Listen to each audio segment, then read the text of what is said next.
Hemingway is a senior editor at The Federalist, and she joins us tonight. Molly, thanks a lot for coming on.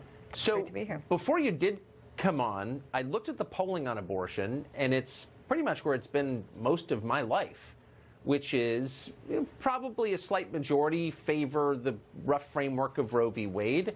Nobody's for abortion in the 8th month, elective abortion. Nobody is for sex-selective abortions. Nobody is for a lot of this stuff. Most people aren't for public funding. So why are the candidates so far off where the public is?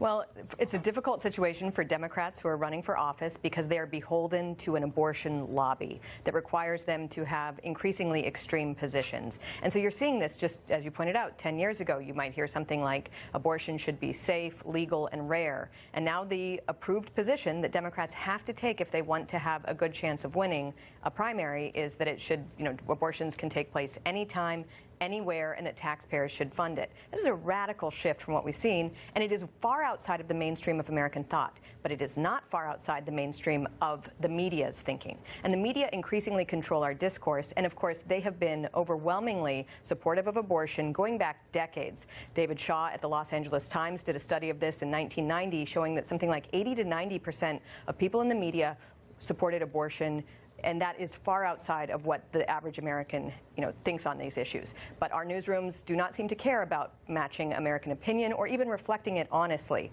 And you see that the same euphemisms that Democrats use as they're running for office are the euphemisms used by the media. We say reproductive rights or whether women can decide about whether to have children. That's because we don't want to talk about what we're actually discussing here, which is whether or not it should be legal to end a human life after it has begun, 2 months later, 4 months later, 9 months later, and now You're even seeing the certain wings in the Democratic Party saying that even if a child survives abortion, she should be allowed to be left to die and not receive any protection. This is a radical shift in opinion. Yeah, nobody's for that. And I would say even people who describe themselves as pro-choice would acknowledge there's something sad about abortion. It is killing, obviously. Everyone knows that. That's not really up for debate.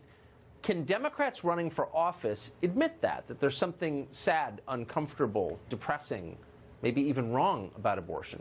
Well, it's a difficult situation for them to be in because they're not allowed to have that position, given how much support comes to them from Planned Parenthood, NARAL, and other fairly radical abortion rights groups. But what's sad about that is there are a lot of Democrats who are pro-life. There are a lot of people who, Joe Biden himself used to be pro-life. And to not have a voice in that party is not good for the party, but it's also not good for the general human rights cause of protecting life and protecting women and making sure that women with children are not treated as if they should be ending the lives of their children or not getting the support they need. It's important that there be a caucus in both parties for this most important civil rights issue of our time.